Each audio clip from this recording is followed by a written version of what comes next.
बात करूंगा, धार्मिक आस्था की बात है। हम तो सभी का सम्मान करते हैं क्योंकि हमने शपथ ली है, हम संविधान को मानने वाले लोग हैं। लेकिन सर, बड़ौत में भगवान आदित्यनाथ निर्वाण लड्डू पर्व के दौरान दुर्घटना हुई, 8 लोगों की जान चली गई, श्रद्धालुओं की 75 घायल है। सरकार ने संज्ञान नहीं लिया।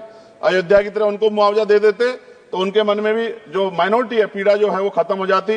न्यायालय द्वारा पारित आदेश के बावजूद जैन समाज को जैन महातीर्थ गिरनार जूनागढ़ गुजरात पे पूजा करने रोका जाए, जो उनके मौलिक अधिकार का उल्लंघन है। सर, बरेली में सार्वजनिक रूप से हजरत पैगंबर मोहम्मद साहब के खिलाफ सार्वजनिक अपमानित गाने चलाए गए। क्या सर मुसलमानों की धार्मिक आस्था का सम्मान नहीं होना चाहिए? उनका भी तो आजादी में योगदान है। और इनको अपराधियों किसका संरक्षण की खुलेआम इस तरह गाने बजा के अपमानित कर रहे हैं। संभल की हिंसा में सर 74 लोगों की गिरफ्तारी हुई है और वहां के मुस्लिम डर के साए में है। सरकार बेगुनाहों की गिरफ्तारी बंद करे। महाराष्ट्र में सर चंद्रपुर जिला पड़ता है, मैं अभी गया था, तालुका चिमूर में ताडोबा फॉरेस्ट में संग्रामगिरी पहाड़ पर बौद्ध स्थल है सर, बहुत पुराना। वहां बौद्ध भिक्षु को सरकार बिजली नहीं देती, रास्ता नहीं देती और इतनी बुरी हालत में उनकी धार्मिक आस्था क्या है सर?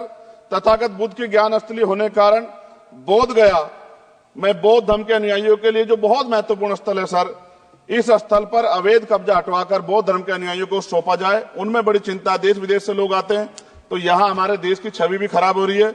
और अभी 12 फरवरी को सदगुरु रविदास जी महाराज की जयंती है और 14 अप्रैल को बाबा साहब अम्बेडकर की, 11 अप्रैल को राष्ट्रपिता ज्योतिबा फुले। इनको मानने वाले लोग नए कार्यक्रम करना चाहते हैं। अभी जिस विचार की सरकार है सर, वो तो कोई कार्यक्रम कर लें, लेकिन अगर ये कार्यक्रम करना चाहते हैं तो इनको कोई छूट नहीं है और नई परमिशन नहीं मिल रही। खत्म करूंगा सर, अंत में थोड़ा सा और रह गया सर, इसको खत्म करूंगा। लेकिन सर मैं जानना चाहता हूं, क्या सरकारी पैसे पे एक ही धर्म का अधिकार है?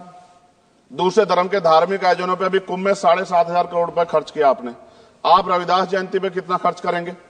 आप 14 अप्रैल को डॉक्टर बाबा साहब अम्बेडकर जिनकी जय जयकार होती है, उन पे कितना खर्च करेंगे?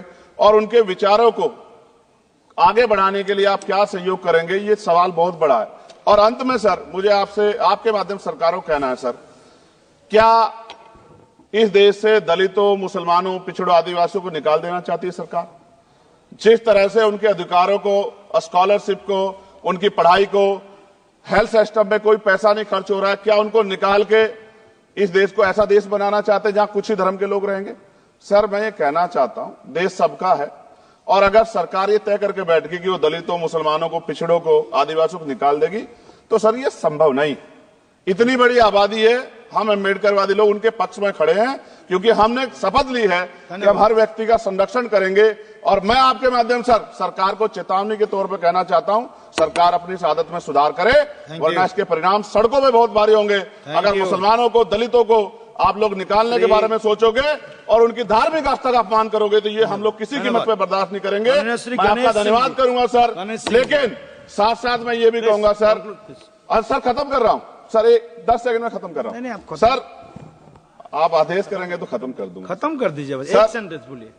10 सेकंड में खत्म कर दूं सर, एक सेंटेंस में 10 सेकंड ही आएगा, बोलिए सर। मैं बस ये कहना चाहता हूं कि सरकार सभी का ध्यान रखे और उनमें भी गरीबों का ज्यादा ध्यान रखे, क्योंकि सर अभी जेब कटाई हुई, 2800 रुपए का टिकट है सर इलाहाबाद का, 56,000 रुपए का था सर। मैंने मंत्री जी से कहा, तब जाके उन्होंने संज्ञान लिया, तब आधे रेट हुए।